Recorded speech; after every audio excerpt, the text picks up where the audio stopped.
할렐루야. 감사합니다. 오늘 욥기서 34장 35, 6, 7, 8 이제 변론의 끝이 시작됐습니다. 인간의 변론의 끝. 그동안에 욥의 이 괴로운 상황, 자식 10명이 죽고 모든 재산이 다 하루아침에 날아가고, 그리고 본인의 육체는 정말 힘든 피부병으로 인해서 기왓장으로 긁어대는 그런 상황에 친구들의 이야기, 그리고 엘리후의 이야기, 그런 모든 것들이 이제 하나님이 나타나심을 통해서 결말이 주어지는 그런 욥기 전체의 이제 분수령입니다. 이 34장, 35장은 엘리후가 계속해서 하나님의 공의를 변호하고 있고, 36장, 37장에서는 하나님의 위대하심을 자연을 통해서 선포하고, 38장, 여러분 드디어 38장, 하나님 자신이 드디어 폭풍 가운데 욥을 만나시죠. 이제 인간의 변론은 다 끝나고 이제 하나님이 나타나셔서 직접 욥에게 말씀하십니다. 이 전환, 여러분 이 전환이 우리의 삶에도 경험이 되어야 돼요. 인간적인 모든 것들로 신앙생활 했던 모든 것이 이제 하나님을 만남으로 다 끝이 나야 돼요. 아멘? 아멘? 오늘 그 질문, 그 탄식, 그런 가운데서 쏟아진 그 하나님을 만나는 그 자리에서 비로소 하나님이 입을 여신다는 거예요. 34장에서 엘리후는 지혜로운 자들과 슬기로운 자들을 향해서 말하는데, 그는 욥이 한 말을 인용합니다. 같이 읽을게요. 시작.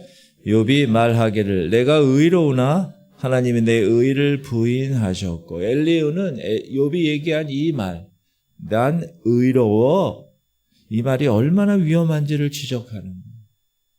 여러분,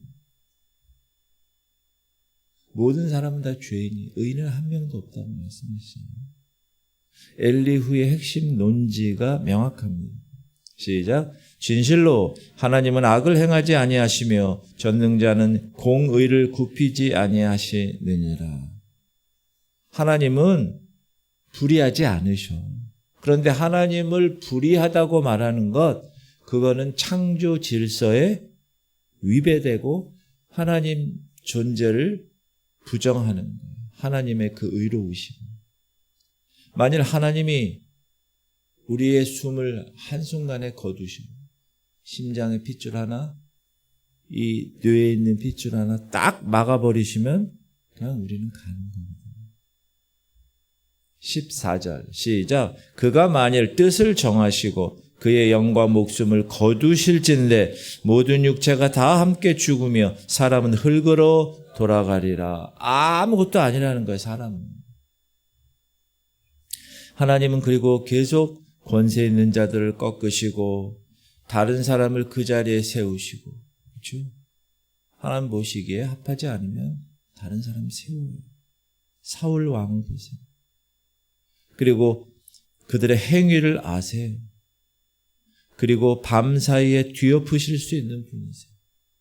하나님의 눈은 사람의 길을 감찰하시고 그 모든 걸음을 살피신다. 그러므로 악인은 그 어느 곳에서도 숨을 수 없는 그런 사람이다. 그런 존재다. 21절.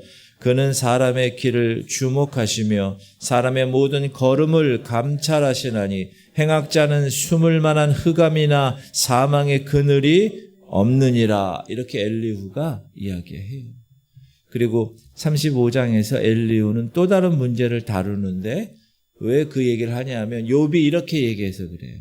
시작. 그대는 그것이 내게 무슨 소용이 있으며 범죄하지 않는 것이 내게 무슨 유익이 있겠느냐고 묻지만은, 엘리후는 이렇게 얘기하는 거예요. 네 의로움이 하나님께 무슨 영향을 미친다고 생각하잖아. 그런데 하나님은 그렇지 않아. 하나님은 네 죄로 해받으시지 않아. 또 하나님 네 의로 유익 얻지도 않으셔. 하나님은 하나님이셔. 이렇게 이야기합니다. 시작. 그대가 범죄한들 하나님께 무슨 영향이 있겠으며 그대의 악행이 가득한들 하나님께 무슨 상관이 있겠으며 그대가 의로운들 하나님께 무엇을 드리겠으며 그가 그대의 손에서 무엇을 받으시겠느냐. 그렇다면 의로운 삶의 의미가 없는 겁니까? 있는 겁니까? 의로운 삶의 유익은 있죠.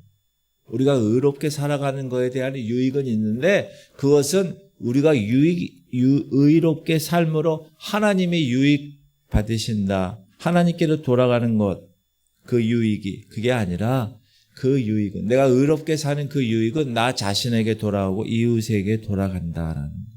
그래서 우리는 하나님을 위해서가 아니라 하나님이 의로우시기 때문에 의롭게 사는 것이다. 이렇게 얘기해요. 그리고 엘리야후는 그 이후에 사람들이 교만이 있어. 그 교만 때문에 하나님 응답하시지 않아. 이렇게 얘기하시죠. 12절. 시작.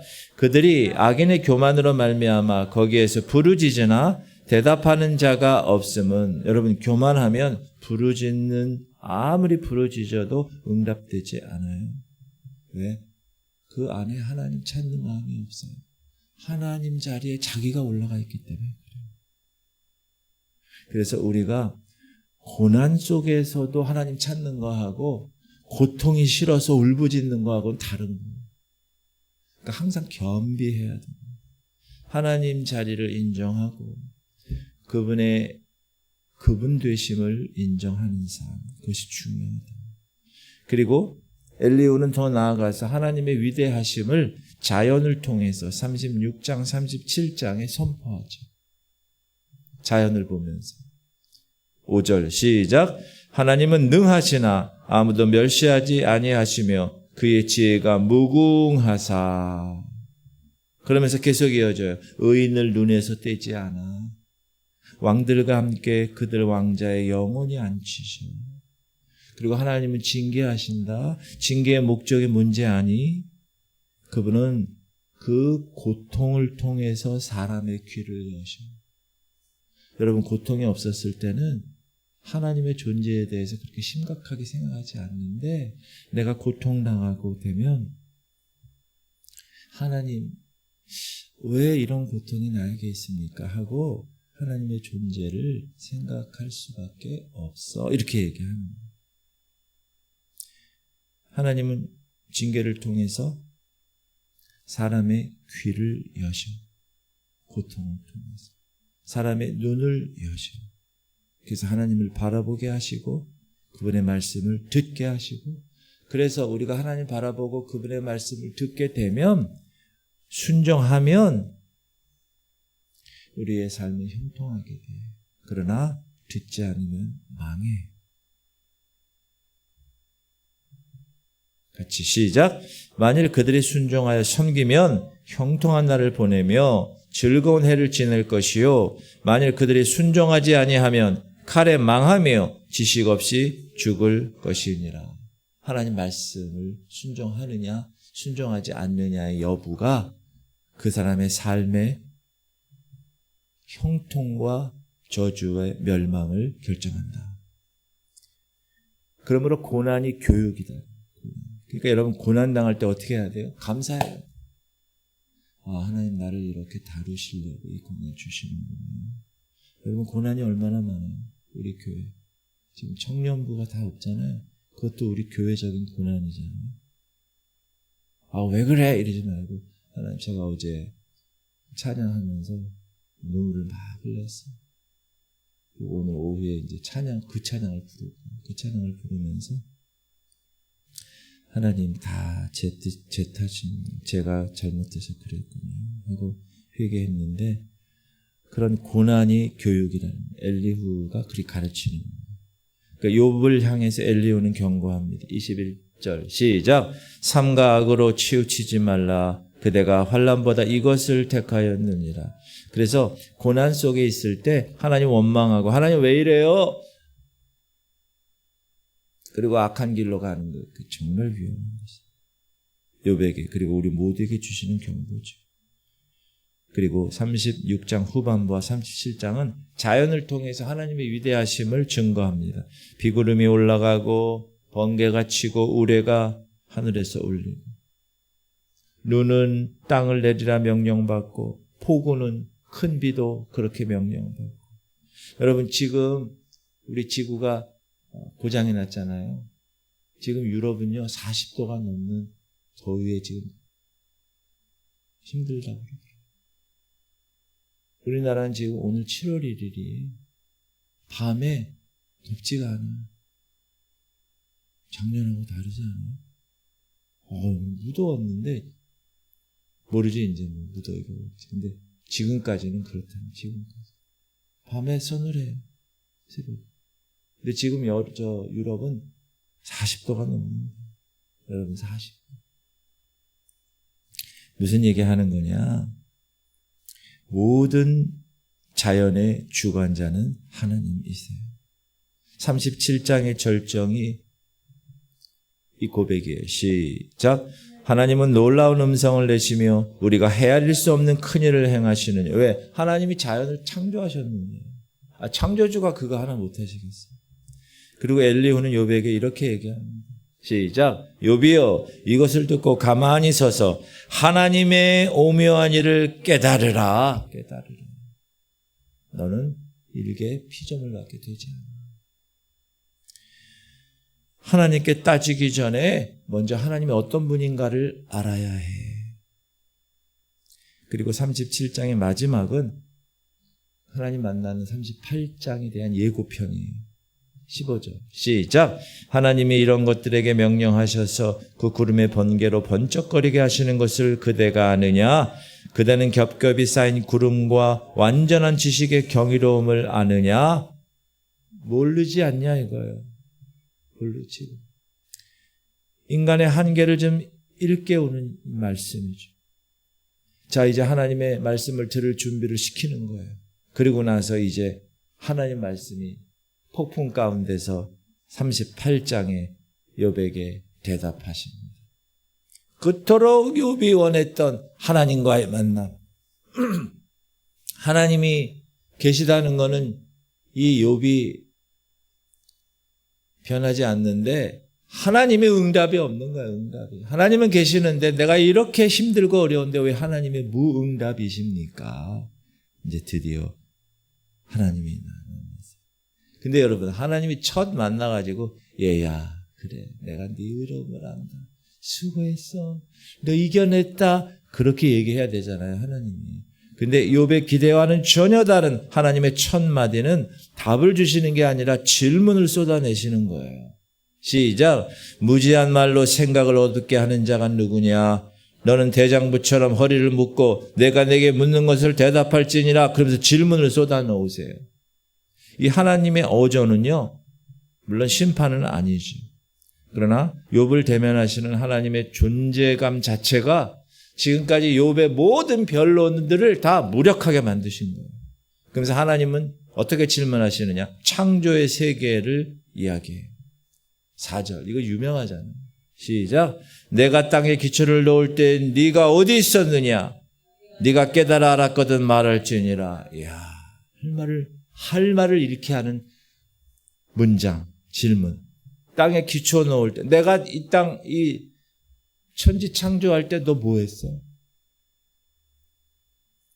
누가 그 모퉁이 돌 놓았니? 너 새벽별들이 기뻐 노래하고 하나님의 아들들이 다 소리 외칠 때 너 어디 있었어? 이 한마디. 바다가 태에서 나올 때 문으로 막는 자가 누구니? 새벽 빛에게 명을 내리고 새벽이 그 자리를 알게 한 자가 누구야? 네가 사망의 문에 이르렀느냐? 빛과 어둠이 사는 곳을 아느냐? 질문하는 거예요. 유구무원이죠. 시작. 네가 바다의 샘에 들어갔었느냐? 깊은 물 밑으로 걸어 다녀 보았느냐? 사망의 문이 내게 나타났느냐? 사망의 그늘진 문을 네가 보았느냐? 땅의 너비를 네가 측량할 수 있느냐? 네가 그 모든 것을 다 알거든 말할지니라. 19절 어느 것이 광명이 있는 곳으로 가는 길이냐? 어느 것이 흑암이 있는 곳으로 가는 길이냐? 너는 그의 지경으로 그를 데려갈 수 있느냐? 그의 집으로 가는 것을 알고 있느냐? 욥이 그 말을 듣고 뭐라고 했어요? 무슨 생각했을까요? 유구무원입니다. 눈 곳간에 네가 들어가네. 눈 내릴 때 우박 창고 네가 보았냐? 야, 우박이 어떻게 돼서 위에서 내려오냐? 묘송의 띠를 매거나, 여러분 그 카시오피아 오리온 자리, 옛날에 저 어렸을 때는 그 다락방이 있었어요. 그 다락방에서 밤에 그 별자리 보고 항상 카시오페아, 여기 삼성, 오리온 자리. 묘성의 띠를 매거나 삼성을 풀 수 있느냐? 하나님은 별자리와 하늘 법도와 비와 번개와 바람까지 모두 다스리느니라. 이 질문 앞에 욥은 아무 말할 수 없죠. 이 질문 앞에 우리도 할 말을 잃어버리죠. 근데 하나님 왜 이 질문을 하실까? 욥을 무너뜨리려고요? 아니에요. 욥이 지금 얼마나 하나님이 위대한가를 알게 하시려고. 여러분이 지금 당하고 있는 고난이 있고 여러분이 어떤 하나님에 대한 질문이 있잖아요. 그것은 하나님의 크심 앞에 아무것도 아니라는 거죠. 그러니까 여러분 고난 당할 때 하나님 바라보면서 손가락, 제가 예전에 그랬어요. 회개했어요.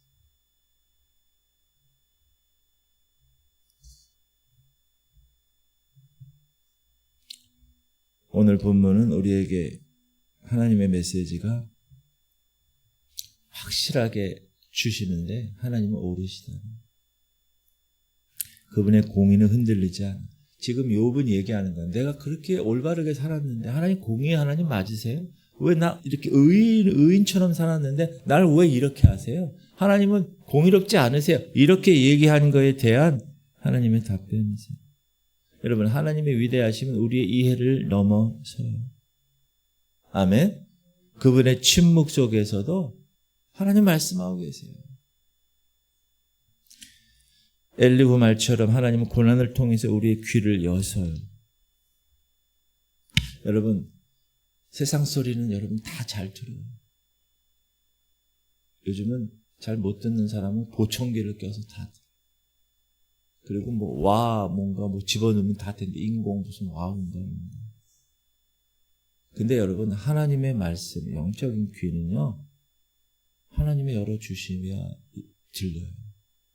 백날 10년, 20년 교회 다니고 예배 드리고 강단한 선포 설교 들어도요, 귀가 닫힌 사람은 안 들려요. 절대 안 들려요. 하나님 만나시길 바랍니다. 이 자리가 여러분의 베델이 되시기 바랍니다. 이 자리가 하나님의 솔로몬의 성전이 되시기 바랍니다. 만나는 장소가 있어야 돼요. 여러분, 만나는 장소 하나님. 그리고 그 장소에 계속 가서 기도해야 돼요. 하나님 멀리 느껴질 때마다 그 장소에 가는 거예요. 이곳에 오세요. 이곳에 와서 하나님, 제가 또 왔어요. 하나님 멀리 생각하지 않게 해주세요. 이 새벽 우리에게 묻는 거예요. 나는 지금 하나님께 대답을 요구하고 있는가? 아니면 그분의 말씀을 겸비하게 듣고 있는가? 하나님 우리보다 크세요. 당연하지. 이거는 창조주입니다. 피조물이 어떻게 껄떡거려요?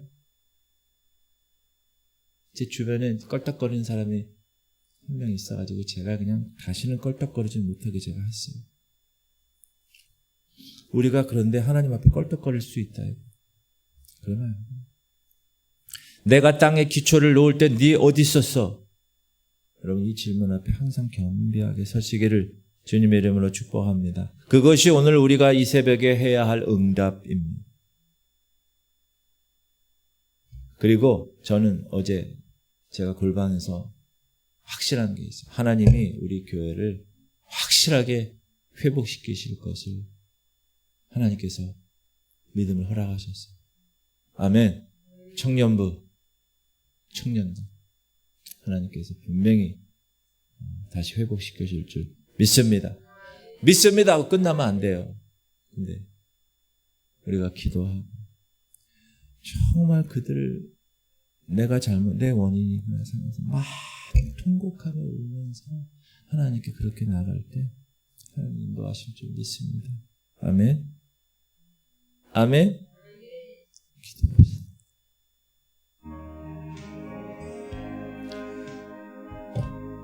주님, 우리 성도들이 하나님은 언제나 오르심을 잊지 않게 하시옵소서. 여러분, 하나님은 절대 실수하지 않으세요.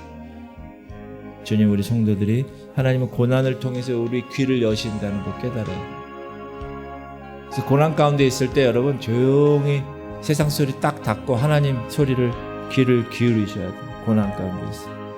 지금 우리 교회가 이제 기도의 불이 지금 막 살아나려고 그러는 그런 시기예요. 그리고 하나님께서 놀랍게 역사하실 줄 믿습니다. 하나님의 창조주 되심과 섭리자 되심에 겸허히 응답하고 하는 일을 위해서 기도해 주세요. 남기현 집사님 어제 통화했는데 잘 뼈가 아물고 있다고 계속 기도해 주시고, 하나님께서 어르신들 향하여서 하나님 힘들고 어려운 것들 이겨내게 하여 주옵소서. 우리 주님 이름 부르고 통성으로 기도할 때 여러분 합심으로 기도하는 거는 제가 기도 제목을 딱 주고 하는 거잖아요. 그러면 크게 외치는 거예요.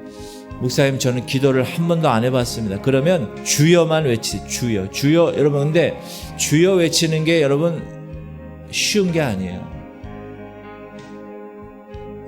정말이에요. 주여 외치는 게 쉬운 게 아니에요. 주여 외쳐. 여러분 잘 안 되면 주여만 계속 외쳐요. 주여만. 아버지만 외치세요. 주님 이름 부르고 통성으로 기도하겠습니다. 주여. 할렐루야. 하나님 감사합니다.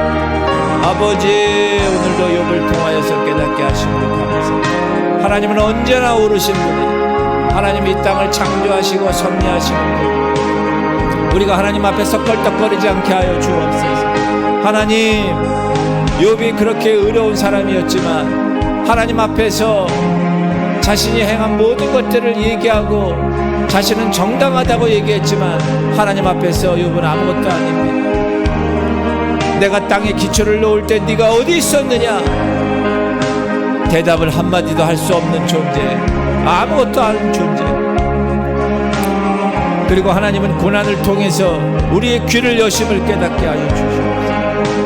하나님, 우리가 기도할 때 그 기도가 응답되는 놀라운 역사를 우리가 경험하게 하여 주옵소서. 그것이 신앙입니다. 아버지, 하나님의 위대하신, 하나님의 창조주 되심, 하나님의 섭리자 되심에 겸비하게 응답하게 하여 주옵소서. 아버지, 지금까지 기도를 한 번도 해보지 못, 그냥 생각으로만 기도했습니까? 하나님, 입을 열어 기도하게 하여 주옵소서. 하나님이 천지 창조할 때 생각으로 창조하지 않으시고 하나님이 가라사대 그렇게 입을 열어 선포했을 때 천지가 창조되었습니다. 하나님, 우리의 영혼이 하나님 말씀대로 우리가 선포하며 기도할 때 우리의 영이 깨어집니다. 잠든 영혼들이 깨어집니다. 그리고 그 말씀의 능력, 내가 그 말씀을 내 귀로 듣고 내가 부르짖어 기도할 때 그 기도가 내 마음 가운데 전달되고 하나님께 전달되고 내 영이 다시 새롭게 회복되는 놀라운 역사가 일어납니다. 하나님, 지금까지 하나님 소리내어 기도하지 않았다면 지금 이 시간부터 내가 하나님 부르짖는 기도가 내 입에서부터 출발하게 하여 주어. 사단은 우리의 입을 잡고 있습니다. 소리내어 기도하지 못하게 사단이 잡고 있습니다. 아버지, 모든 사단의 괴계를 다 깨부시게 하여 주옵소서. 너는 내게 부르짖으라. 분명히 주님이 말씀하셨습니다. 한나가 통곡하며 기도했습니다. 아버지, 다윗이 침상을 젖으면서 하나님께 통곡하며 기도했습니다. 엘리야가 아버지 하나님 통곡하며 기도했고, 모세가 호렙산 안에서 하나님 아래에서 하나님께 통곡하며 기도했습니다. 아버지, 이 시간 역사하여 주옵소서. 이 시간 내 마음을 다, 하나님은 마음을 보십니다. 하나님은 내 의를 보지 않으세요. 내 의는 땅에 내려놔야 돼요. 내 자존심, 내 알량한 자존심, 그 자존심 때문에 지옥 가지 않게 하시고 내가 만든 틀 가운데서 신앙생활하지 않게 하시고 하나님 말씀이 기준이 되어서 그 말씀대로 기도하고 그 말씀대로 하나님 말씀 보고 그 말씀 기준대로 성령 충만한 삶. 너희가 물과 성령으로 거듭나지 아니하면 하나님 나라를 볼 수 없느니라. 너희가 평안함과 거룩함이 없이는 아무도 주를 보지 못하리라. 주님, 오늘도 하나님 주의 말씀에 순종하며 하나님께 달려나가게 하죠. 하나님, 우리가 주의 이름으로 사역도 하고 주의 이름으로 귀신을 내어 쫓고 주의 이름으로 모든 일을 했는데 하나님 왜 우리를 모르신다고 합니까? 내가 너희를 도무지 알지 못하리라. 오 주여, 그런 악하고 게으른 종 되지 않게 하시옵소서. 하나님, 입술을 닫고 있는 더러운 귀신들 이 시간 예수로 명한다. 떠나갈지어다. 꽈리를 들고 있는 더러운 귀신들아, 하나님 기도하지 못하게 하는 더러운 귀신들아, 이 시간 내가 너를 저주하고 저항한다. 떠나가. 하나님의 거룩한 백성답게 오늘도 부르짖어 기도하자. 하나님, 졸지 않게 하시옵소서. 졸다가 집에 가지 않게 하시옵소서. 하나님, 만나게 하시옵소서. 이 자리가 베델이 되게 하시고, 이 자리가 마가 다락방이 되게 하시고, 이 자리가 하나님의 성전이 되게 하시고, 이 자리가 골방이 되게 하여 주옵소서. 주여 역사하여 주옵소서. 오 주님과